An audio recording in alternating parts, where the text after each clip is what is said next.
Să aibă un drum ușor. Sunt niște versuri, dragă mama. Așa-i viața, așa-i soarta. Despărțesc mama și fata, așa cere jurământul de când lumea și pământul. Fata mamei, fata dragă, unde-i fi în lumea întreagă, tu să nu uiți niciodată că ai mamă și ai tată. Și tu să fii mamă și atunci o să le simți mai bine.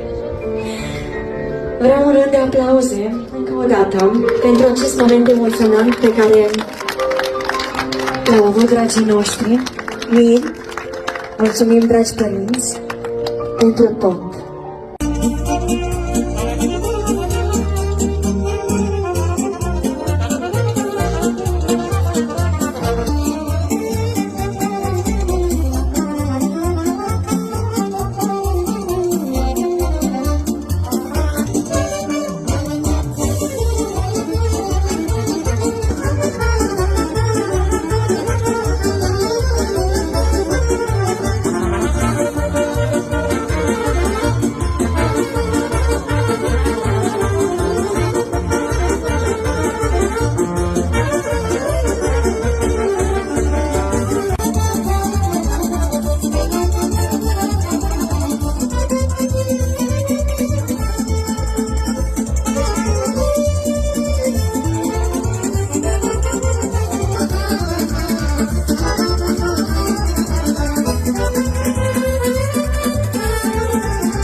Să fie nevastă casă,